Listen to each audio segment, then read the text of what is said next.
She's 20 years younger than me, and she's pregnant. We need to get divorced. Suddenly, my husband brought his mistress home, and then he asked for a divorce. Honestly, our marriage had been falling apart for a long time. I no longer loved him, the man who never helped with the kids or housework and was always out having fun. Here's the divorce papers. I'm taking everyone except our eldest son. I handed the papers to my husband, but then he said something shocking. What? Take our eldest son too. I couldn't believe it. That's not possible because he is... When I confronted him with the truth, he was stunned and fell to his knees. My name is Riley, and I'm 51 years old. I'm a housewife. I married my husband Aiden 14 years ago. We were introduced by mutual friends. I used to work as a web designer and was always focused on my job. I hadn't dated in years. Those friends introduced me to Aiden out of concern. He was friendly and a great conversationalist. I hadn't dated much, but I enjoyed spending time with him and thought we could build a happy life together. But our journey to marriage wasn't easy. He was divorced and had a child. His ex-wife had left him and their child, and he said he was working while raising the child. When I discussed this with family and friends, they all said it would be a mistake. You'll struggle after you get married. That's what everyone says in unison. But to me, this challenge only made my love for him stronger. I felt I had to support him, a single father. I started seeing his son Matthew more often. Matthew, what do you want to do today? I don't want to play with you. Do you want to eat something? I can make anything you want. I don't want it. Matthew never warmed up to me. Was I not good enough because I had no experience with kids? Whenever I felt insecure, my husband comforted me. It's okay. Matthew will understand someday. Thank you for caring about him so much. His words made me happy, and I didn't mind being rejected by Matthew. I'll love him as if he's my own child when we get married. I'm glad I met someone like you who can love Matthew too. Looking back, I might have been too proud, thinking I was his emotional support. Then, 6 months into our relationship, I got pregnant, and we got married. We had our daughter, Ella, and the next year our son Henry was born. I became a mother of 3. I was busy raising 2 kids back to back, but my husband never helped. Riley, Henry is crying. Can you comfort him? I'm busy right now. Me? No way. He wants his mom, right? Even when I was taking care of our daughter, he'd hand me our crying son and play on his phone. He always came home late, drunk. On his days off, he'd leave in the morning and come back in the evening. We barely had time to talk. I was always taking care of the kids, with no time to sleep. The stress kept piling up. Can you help a little? What? I'm tired from work. You're home all day. Taking care of kids is a woman's job. I couldn't believe it. I wouldn't have married him if I knew he was like this. I felt deceived. But, thinking of our newborn children, I couldn't easily ask for a divorce. Taking care of our restless second son and our daughter, who was going through her toddler tantrums, was really challenging. Still, I tried my best to be a good mother. My relationship with the eldest son, Matthew, remained distant. He hardly spoke to me. In the mornings I'd wake him up for school and feed him, but we barely talked. I was so busy with the younger kids that I didn't have time to pay attention to Matthew. A few years later, as Matthew entered middle school, he became more rebellious. Matthew? Have you finished your homework, or are you just reading comics? Leave me alone! I'm just worried about you. That's what's annoying. Stop acting like a mom. Every time, he'd lash out and ignore me. I decided to talk to my husband about it. Can you talk to Matthew? He's always playing, not studying, and he doesn't listen to me. It's probably because of how you raised him. Maybe he doesn't listen because you've been too lenient? What? I don't want to hear that from someone who never helped and was always out. You think I was just playing around?" My husband stood up angrily. "No, you were always out drinking. You never helped when I was busy." "I have work commitments. This is all part of my job. You live off my salary, so don't act so high and mighty." I couldn't respond. I had quit my job to take care of the kids, and we lived off the money my husband gave us. He only gave the bare minimum, so we were always just scraping by. I didn't have any money of my own. So when he brought up money, I felt powerless. But Matthew's behavior got worse. Some nights he wouldn't come home until very late. I feared he was getting into trouble. Despite my efforts to talk to both Matthew and my husband, neither listened. My husband and I started fighting every day. And then he began coming home less and less. This went on for years. I was over 50 and Matthew was in his last year of high school. I thought we'd understand each other once his rebellious phase was over, but that wasn't the case. He either ignored me or shouted at me. We couldn't have a proper conversation. My relationship with my husband was broken. Then, one day, he brought a young woman home. "Who is this?" "She's 20 years younger than me, and she's pregnant. We need to get divorced," my husband said, deeply apologetic. Honestly, I had suspected his affair for a long time, so I wasn't surprised. But I couldn't believe he'd bring her to our home, where our children lived. The woman smiled at me.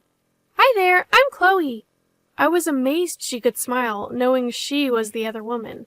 She was 35, 20 years younger than my husband, dressed in revealing clothes and heavily made up. She looked so different from me, with my increasing wrinkles. "I honestly don't see you as a woman anymore. I want to take responsibility for Chloe's child, so I'm sorry, but we need to divorce." I had reached my breaking point with these two selfish individuals. I had endured for the sake of our children and our life together, but I no longer felt any love for my husband. He had been out having fun while I struggled all these years. I decided to make him realize the hardships I faced and plotted my revenge. Surprisingly, my husband was pleading, and I simply nodded in agreement. "All right." "What? You're okay with it?" He seemed shocked by my quick agreement. "Of course. Here's the divorce paper. I'm taking everyone except the eldest son." His face twisted in confusion. "What?" "Take the eldest son, too." I couldn't believe what he was saying. "That's not possible. He's your son from a previous marriage. We're not related by blood, and we don't get along." "So what? You said you'd love him like your own." "Yes, I did. I've always treated him like family. I never treated him differently from the younger kids and did my best to care for him." "Then take responsibility till the end." The mistress chimed in. "Yeah, right. I can't be a mother to a high schooler. Let the old lady take care of him." Matthew was probably hearing all of this. He had been distant and rebellious, but this was just too cruel. "He's the child you had with your ex-wife. Take responsibility for him." "Are you heartless?" "Who's the heartless one here? You never took care of him. If you won't, I won't divorce you." He scratched his head in annoyance and sighed deeply. "Fine, I'll take care of Matthew." "What? I can't be a mother to such an old kid." "Sorry, but it's just a few more years. Bear with it." "Fine, but buy me the new bag from my favorite brand." He smirked and said, "All right." Seeing the two of them about to get cozy, I handed over the divorce papers. "Can you sign this quickly? I'll take it tomorrow." "Always in a rush, aren't you?" He grumbled but signed. I took the signed papers and securely placed them in my bag. "By the way, can you even live on your own after the divorce? You don't have a job or a place to stay. I feel sorry for the kids." He laughed smugly.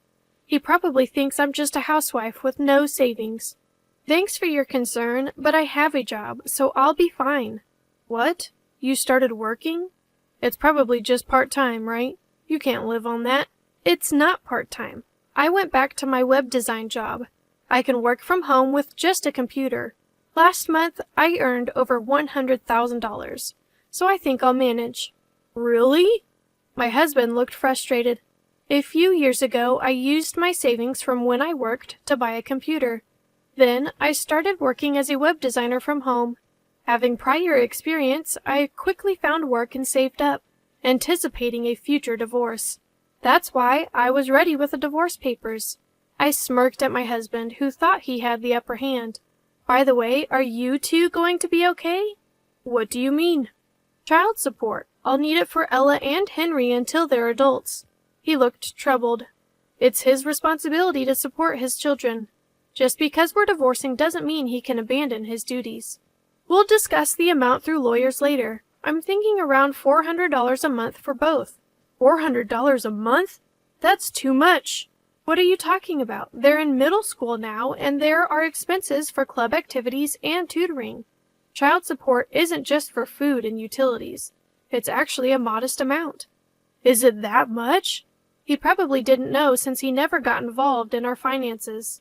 Ella and Henry, who are in sports clubs, have expenses like shoes, uniforms, and practice gear. Plus, there are costs for away games. $200 per child per month might be a stretch for him. By the way, your girlfriend knows, right? Huh? I smiled at the mistress. Compensation for the affair? You've been having an affair for years, so I'll be seeking compensation. I'll consult with a lawyer, but it might be a hefty sum. Be prepared. What? I didn't know about that. It's not my fault. Do you think being over 30 and claiming ignorance will save you? By the way, I have all the evidence, so playing dumb won't help. I had hired a private investigator when my husband started staying out. I knew about the affair and had photos as proof. With all the evidence, there's no escaping. But the mistress, not wanting to admit the truth, cried out. To begin with, it's obvious that she's cheating on him when she's pregnant, so there's no way she can escape. However, as if she didn't want to admit that fact, her cheating partner yelled in panic. I don't have that kind of money. I don't even have savings, and I'm pregnant. That's not my problem. If you can't pay, ask the man next to you. She grabbed and shook my husband. You'll pay for me, right? I've got my hands full with child support. You pay the affair compensation. Why? You earn money. Pay it. I spent it all on gifts for you. Do you know how much I spent on you? What? I didn't know you were broke. The atmosphere between the two had turned sour. She was probably after his money. Otherwise, why would she date a man in his 50s? It was my husband's fault for having his hands on another woman while still married to me. My husband was at fault for cheating while married, but she was equally guilty for continuing the relationship. I wanted her to pay her dues. I thought you'd take care of me and buy me anything I wanted. That's why I considered marrying you. I didn't know about any affair compensation. I won't pay. You can refuse, but I'll consult my lawyer. See you in court? When I mentioned court, she panicked and stood up. I can't do this. I don't want to marry this old man and be in debt, especially not with a college-aged son. I'm leaving. Wait, please. The mistress grabbed her bag and rushed out the door. My husband tried to stop her, but she pushed him away, causing him to fall on his rear. It was quite a comical sight. Oh, she ran off on you. It's all your fault. Look what you've done. He angrily got up. Try anything and I'll call the police. This is all because you interfered in our marriage. I burst out laughing at his words. Interfered? So, neglecting me and our family is just a natural consequence for you? He fell silent, glaring at me, still not fully grasping the situation. I decided to drop another bombshell. Just a reminder, Matthew's annual tuition is due this week. What? I mean, he's starting college in the spring, right? You need to pay his annual tuition. You're taking care of Matthew, aren't you? He looked puzzled. Having neglected our eldest son for years, he probably wasn't aware of his college plans or the costs. How much is it? It's a private college, so around $40,000. $40,000?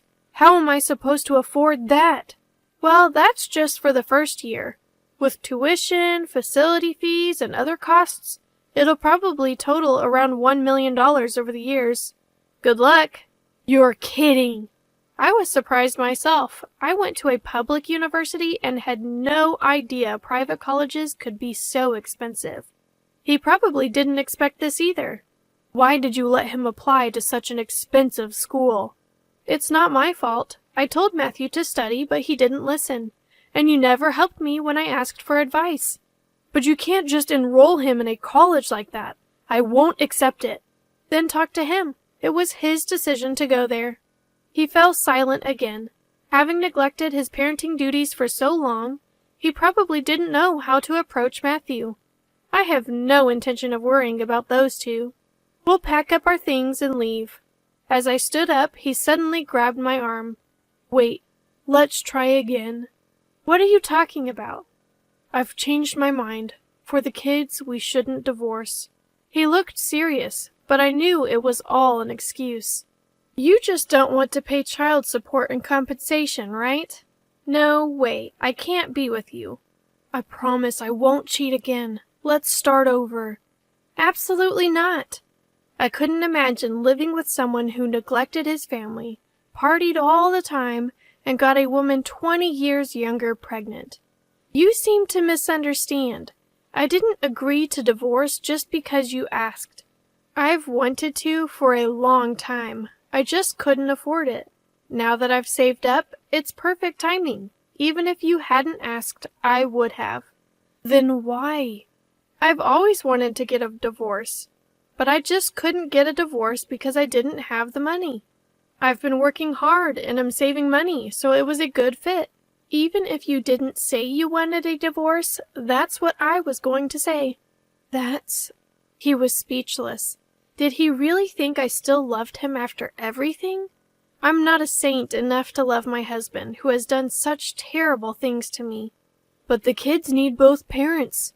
Divorce is bad for them. Just then, our eldest daughter and younger son stormed out of their rooms. I don't want to live with a father like you. Me neither. Ella, Henry, how can you say that to your parent? They stood by me, glaring at him. You never did anything for us, and now you act like a father? Someone who cheats all the time is just disgusting. I'd rather live with Mom than with someone like you. You guys. He seemed more shocked than angry, standing there with his mouth open. You think just because they're kids they don't understand? They see everything and can judge right from wrong. Did you really think they'd still like you just because you're their father? I was wrong. Please, forgive me. I'll do anything.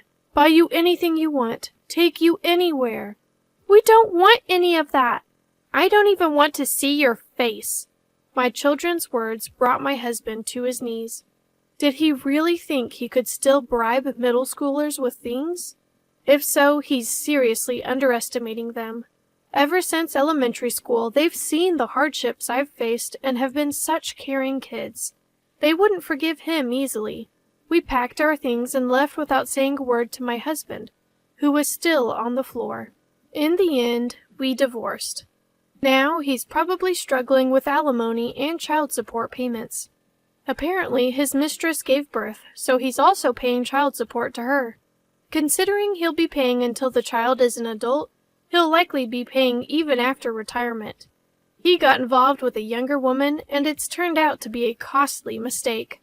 And since he never did any housework, I've heard his home is a mess. He can't even do laundry properly, wearing wrinkled shirts repeatedly, which has made him unpopular at work and in the neighborhood. With his mistress and children gone, and no money for leisure, he's become a shadow of his former self. But that's no longer my concern. And so we started our new life. Ella, Henry, you'll be late for middle school. Coming! Both of them ran to the door with their bags. Matthew, you need to leave soon too, or you'll be late. Yeah, so naggy. Matthew, now in a suit, headed to the door. The day we decided to divorce and leave, I found Matthew standing in the hallway. He'd been listening to our conversation.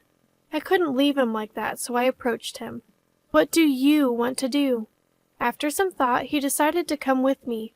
Honestly, paying for Matthew's college would make our future finances tight, but he's a victim too. He's been neglected by his father. And, with me busy with the younger kids, he's been alone during the times he needed us most. I couldn't abandon him. The father never comes home and just plays around. I couldn't take care of my younger child because my hands were full. My eldest son was always alone during the period when he needed to be pampered. I couldn't abandon my eldest son like that.